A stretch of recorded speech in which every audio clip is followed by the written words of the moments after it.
Өнөөдөр бид сургууль зэргийн хүүхдийн хоолны чанар бүтээл өөр өгөөжийг сайжруулах орц шалтгаалын ойлголт байр суурийг нэгтгэх цаашид энэхүү жилд бодлогын ажлын уялдаа хангаж хэрхэн хамхан ажиллах талаар хэлцгэж байна.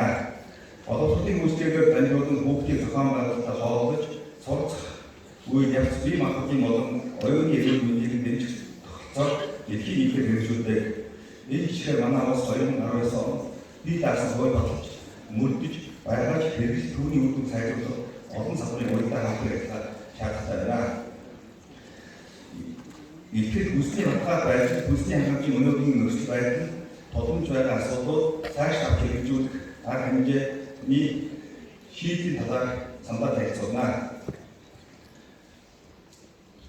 Нэгдсэн үндэсний байгууллагын хүн сүлжээ аж ахуйн байгууллагын мэдээлэлээр дэлхийн 7.8 орчим тэрбум хүний 37% хүнсний баталгаа байдлаар даасан нөхцөл амьдарч байгаа Монгол улсын нийт хүн амын 25-аас 39% хэрэгцээ хүнсээр хангахгүй шинэ хэмжээгээр бүрэн авч чадахгүй хоол хэмжээний дутлаас үүдтэй өвчтөний эрсдэл нөхцөл байгаа гэсэн төлөв байна. Үүний цаана айраг байгаагийн зөвхөн хүүхдүүдийн хөрмөн эмнэлүүд хамаатай юм аа. Хүүхдийн хоол хэмжээний дутлаас гадна илүү хэмжээний тархалтын асуудал нь нийгмийн эрүүл мэндийн санаа зовсон асуудлын нэг болж байна.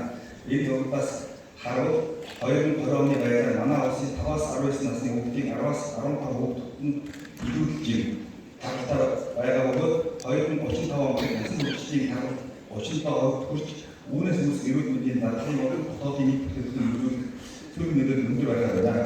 Улс орны хэмжээнд хүнсний хангамж үйлдвэрлэл тогтвортой байж болох хүнсний дутмаг эсвэл хэдих зохисгүй хэрэглээний асуудлууд дэргэс боломж байдаг байна.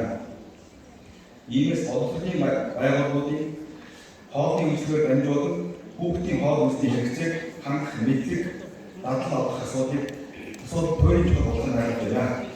Хүн амын хэрэгцээ өдөр тутмын шаардлагатай гол нэрийн хүнслээс малын мах, төмс, ургийн хэрэгцээг бид 100% дотоодын үйлдвэрлэлээр дотоодоо үйлдвэрлэж байгаа боловч сүүсүүн бүтээгдэхүүн, урган бүтээгдэхүүн, хүнсний ногоо өндөр, цэцгийн тосны нэлээдгүй хувийг импортоор хүнсний давс, жимсгэн, урганы тос төр бүрийн удаа эсрэг хэрэгцээг 100% импортоор хангаж авч байна.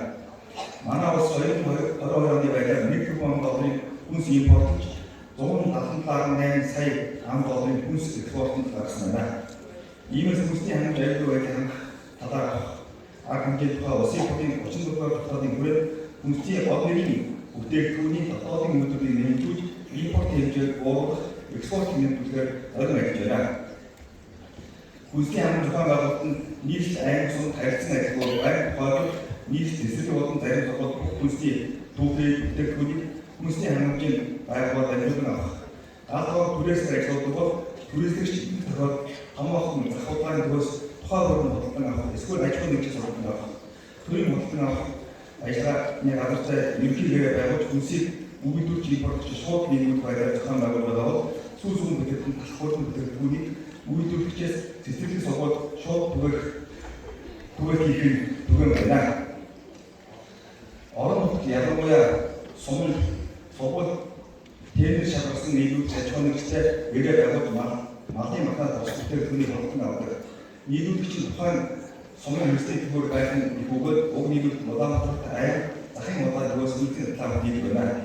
Нөхцөл байдал тохируулж хууль журам нийцүүлэн бодлогын авалтыг зохион байгуулж байгаач хүнсний хангамж зохион байгуулалт хэдэн ажиллагаа үр ашиггүй заадлалтай нийлүүлэлт хэмжээний аюулгүй байдлыг танд хангамжгүй байгаа болно.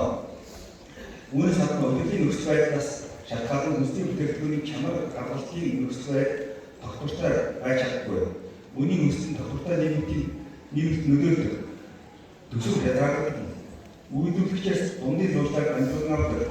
Оролцох салбарын судалгаа мэдээлэл хамтын хангалтгүй зориултын хэвийн эрсдэлтийн сатуулах гар агуулах тутмаг орон нутгад үйлдвэрлэж бусан дээд талууд цөөн хүнсний бүтээгдэхүүн нэвтрүүлэх баг. Зам дэвс хөгжил судалгааг олон асуудал боломж байгаа. Хүүхдийн хүнсний хангамжид анхаарах 3 гол асуудал байна гэж харж байна.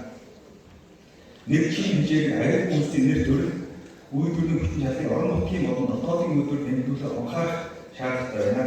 Энэ хүрээнд орон нутгийн хэрэгцээний уламжлал ахын онцлог хүн судлаач бүгдийг нөөц үйлдвэрийн бүтэн чадлыг авч үзэх зүйлтэй. Мөн стандарт техник зохистой талыг нэвтрүүлж шаардлага хангасан хүс байхыг хурцлаа. Орбан бүсдийн нэрүүдийг тодорхой хавар бүрдүүлэх орчин үеийн хэрэгжлийн эрх хэрэгсэл нийцнэ. Хоёрт нь хүнсний хотлон авалтын оновчтой тогтолцоо бүрдүүлэх бүгд төчлийн дижиталтэй шууд холбоотой үзэж болох учраас хотлон авалтын үр ашигтай байх ёстой. Хотлон авалтын үр ашигтай баг заргалтай байхад орон нутгийн бүтээгдэхүүнийг иргэдээс авах ихтэй дотоод одоогийн хууль журмын хүрээд өөрчлөлт нэрээр байгуулан захиалгын дагуу нийлүүлэх хэлбэрээр зохион байгуулна.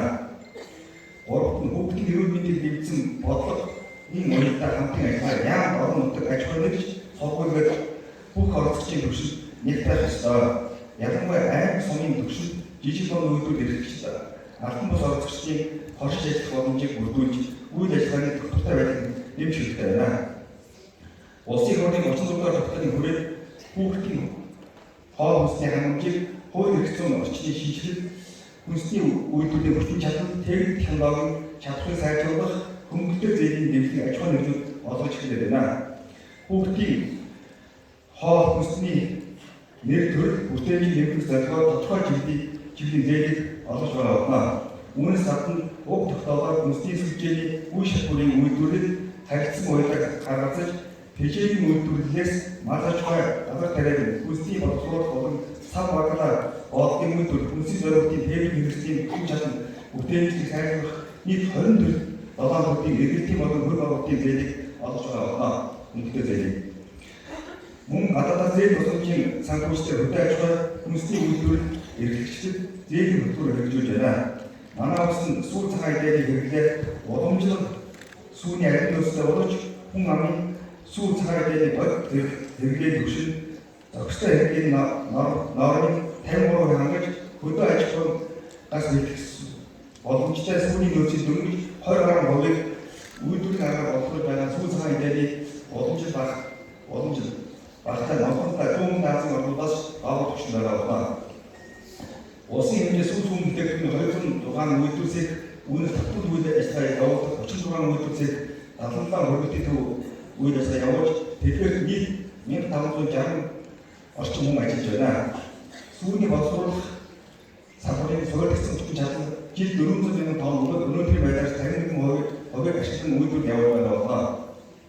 Жайка олон улсын байгууллагын судалгаагаар туршлагын өдөрт хэрэглэж байгаа сүү бүтээгдэхүүний хэмжээ зөвлөмжөөс 3.4 дахин бага бөгөөд энэ нийслэл аймаг сумын төвшөнд ойролцоогоо анхаарах байна. Дэлхийн хэмжээнд 160 гаруй сая хүүхэд сүү хөтөлбөрт хамгаалж сургууль дээрээ сүү бүтээгдэхүүн тогтнол хэрэгж байдаг байна. Манай улс 2020 оноос Азийн сүүний түвшлийн байгууллага үйл ажиллагаа явуулж байгаа. Хамтан ажиллагаа санал бичгийн хүрээд бүгд төрсөн санаачлалыг хэрэгжүүлэхээр ажиллаж байна. Сүүний салбарыг аж ахуйн нэгжүүд мөн цагаан хуудас санаачлал гаргаж бүгдийн сүүний хэрэглээг хангахад зорилгож хэлээ гэрчлэн ажиллаж байгаа. Харин орон нутгийн төвшин сүүний нөөцийг эргэлтээр болох сүүний хэрэглээг хангахад анхаарах шаардлагатай байгаа. Манай улсын хүнсний тогтолцоод олон ажил гарсан ч аймаг цагуурын өөрчлөлт, бичээний дараад хүнсний эргэлт, өрхийн үйлдвэр амнаас хөдөө аж ахуйн үйлдвэр хэвлэл логистикийн зохион байгуулалт импортын хамгаалалт олон хүчин зүйлийн нөлөө хүнсний сүлжээний тогтвортой үйлдвэрлэл нийлүүлэлтийг эрсдэл өртөмжийн явдлыг харуулдаг. Бид хүнсний тогтолцоогоо тогтвортой байдлаас гадна аливаа эрсдлийг аван болгох чадвартай анхаарах ёстой. Өнөөдөр хүүхдийн хоол хүнсний хангамжийн асуудлыг тусгайлбар үзсэн учраас энэ хүрээ цааш тавьжуулах хэрэгтэй санд байна. Нэг хүүхдийн хоол хүнсний хангамжийг уялдаа орон нутгийн бодлого тодорхой байх, үүнийг дэмжих хуулийн төсөлд бий болох. Бүс орон нутгийн онцлогтой эдийн үндэсний соёлыг орчин үеийн иш ухааны үндэстэй эрүүл зохистой хоолтын зарчим нийцгүүд хүүхдийн хоолны үйлчлэл нэвтрүүлэх. Сургууль цэцгийн хүнсний хангамжийг шин дэжийн баримжаатай хөгжүүлэх. Дөрөвт нь ерөнхий гэрээ өсчлөн байгуулах, байгууллагаараа бараа нийлүүлэх гэрээ өсчлөн байгуулах, захиалга нийлүүлэх тодорхой байх асуудлыг шийдвэрлэх. Тавт нь хүүхдийн сайн сайхнтай бүх нийтийн ойлголт хандлагыг сайжруулах, хамтын ажил хоёртойгоо хангаж ажиллах зүйтэй. Мөн ерөнхий сайдын санаачлаар Сургууль цэцгийн хүүхдүүд өдрөө сүү тэгж нөхцөлийн хүүхдүүд сүү цаашдаа бүрэн нэмж ажиллах болно. Хүүхдийн ирээдүйн сүүл даруун онгоож байгаа.